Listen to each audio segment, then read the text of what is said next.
Robert De Niro, welcome in Paris. Welcome in Double Game. You are in Paris for the opening of the first movie produced by your production company. Right. When you are the first actor in the world, why to become so closely involved in production? Well, I wanted to have more control over things than just being an actor for hire, say. I wanted to be involved in creating things, creating coming up with ideas, and then getting the people to execute them, directors, writers, and so on. And I thought I'd try this once in my life and see how it goes, so now's the time.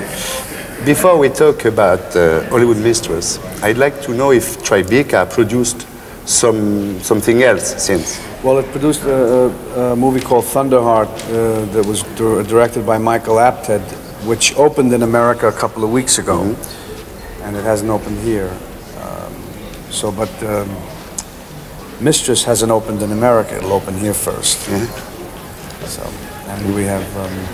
And what about your first film as a director, The Bronx Tale? It's a coming-of-age story of a kid from 9 to 17 in the Bronx. Yeah. What would you say to the people to make them feel like going and see the movie, if you were an advertiser?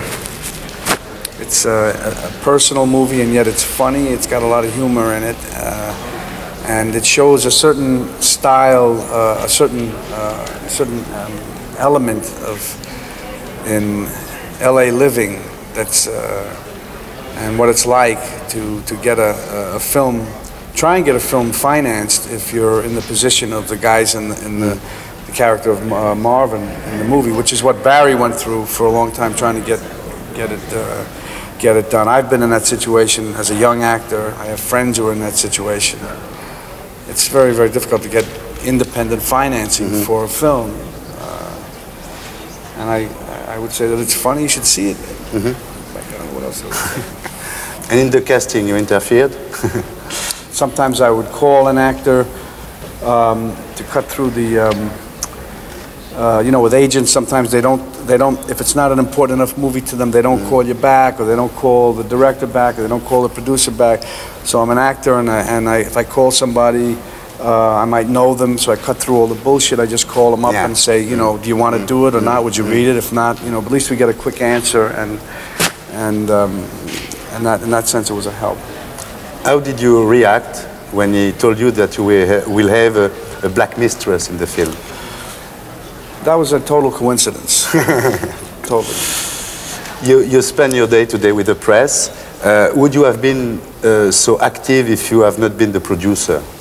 I wanted to help the movie. I want to help the movie get a decent presentation, because this kind of movie, just by the nature of it, should be presented in that way. It shouldn't be done with a big studio, because they wouldn't know how to. They don't know what to do with it. That's why they weren't interested in it in the first place. So. What did you do in Paris? What do I do in Paris? I like to go to good restaurants. Yeah. Good meal, this and that. You spent a night at the Bandouche already? I've been there. Yeah, I was there the other night. Yeah. You enjoyed it? Yeah, I liked it. I will torture you a little bit.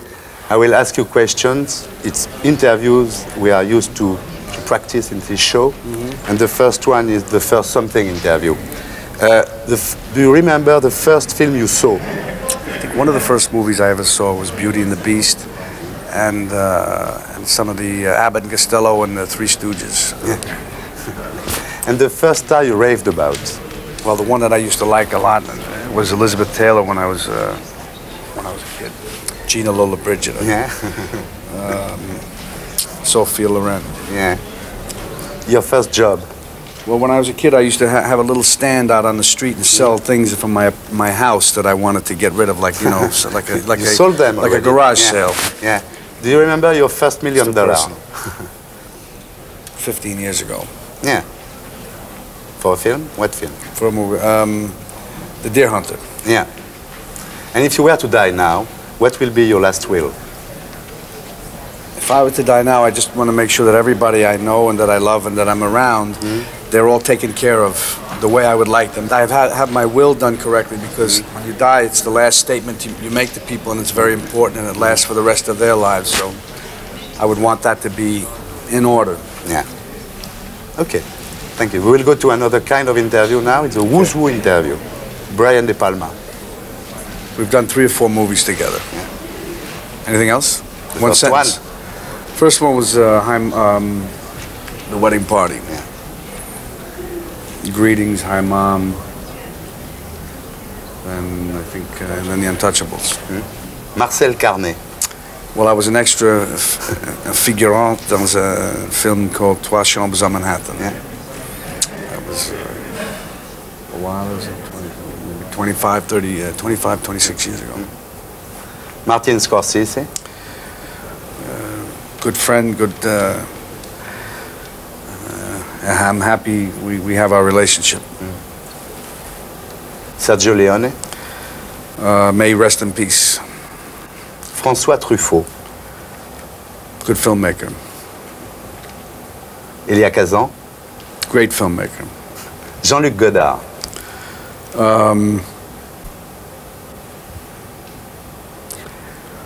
Controversial filmmaker.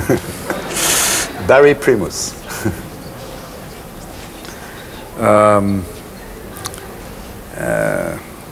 A passionate filmmaker.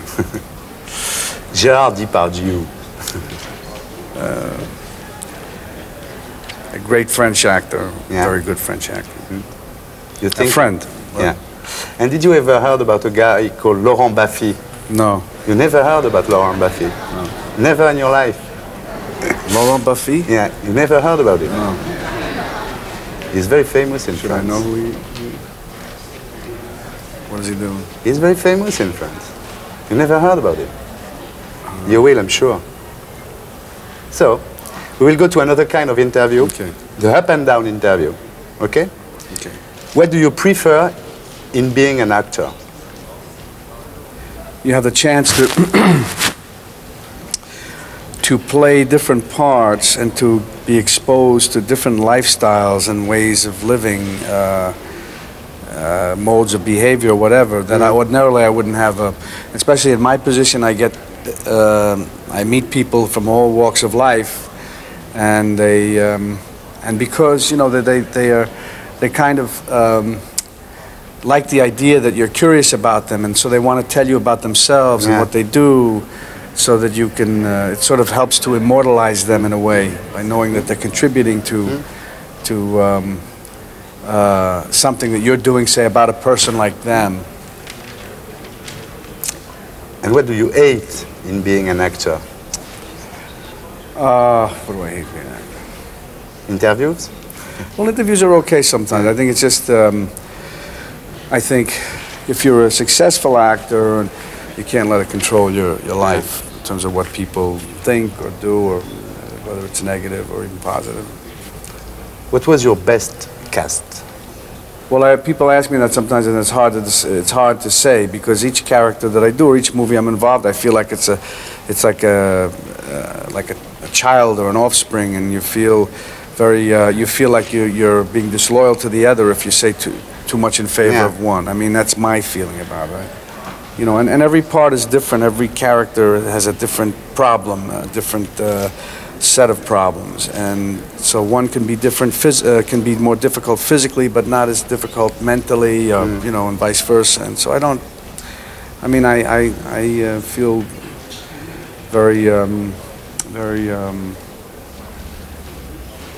protective of all of them, and everything that I've done, or feel that it's special. I mean, I don't like, for example, if somebody says to me, say the thing you said in Taxi Driver, or something, or say that, or do that, and they don't mean it, just doing it. They're doing it as it sort of cheapens the thing, and it's minimizes it. I don't care about that. I have a sense of humor about myself and all that stuff, but that sometimes that, you know, people they don't realize that they're asking you to do something. Maybe they, you know, it's. And the worst? The worst thing that I've been in? Yeah, the worst character. Well, I wouldn't say that, because anything I did, I want to stand behind. So I wouldn't put it. You know. The biggest moment of your career was when I had the part in. After I had done Greetings, and I was going to do a movie called Hi Mom with De Palma, and just there was a certain amount of attention that was generated from the movie. It was like an underground, overground film at that time. Overground, underground, whatever, independent film. So, and it was the first time, because up to that point I was more or less really, you know, struggling, and was struggling for many years after that. But at that time in my life, it was a step, it was a good feeling, up feeling, whatever. The worst moment of your career? I think it's when I lost a couple of parts that I wanted. I felt it's what happens when you don't get something that you know you're absolutely right for. I never felt badly if another actor would get it, who I thought was as good, that would do as good a job or better. I'd say that's the way it is. More, that's the way it should be. Sometimes, or not even sometimes, you just felt it was your a shot or a chance at something, and I lost it a couple of times. It sort of then makes you start thinking about all the negative stuff in yourself, and it sort of snowballs. But it lasts for 2-3 days, and then it's over. What do you think is the sexiest about you? I don't know. I'm not sure about that. And the Not less for me to say. You know the less sexy? I can't even answer that one. Okay, now we do the silly interview. It's to say we'll be more silly. Can you imagine it? Do you prefer Stalin or Hitler? Right. Exactly. It's very silly. It is silly. I don't know who neither of them, I guess. Right. The bomb is arriving in 5 minutes. What do you do? Head for the basement. Yeah. Imagine you are to live for 3 years in a space shuttle. Would you prefer to be with Ronald Reagan, George Bush, or Gorbachev? I think I would prefer to be with Gorbachev. I don't know why. Now the Proust interview. What is your ideal of happiness on Earth?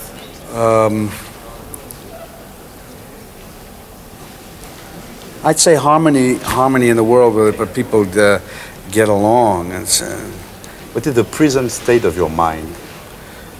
Depressed. You have a motto? I'm only kidding. A motto?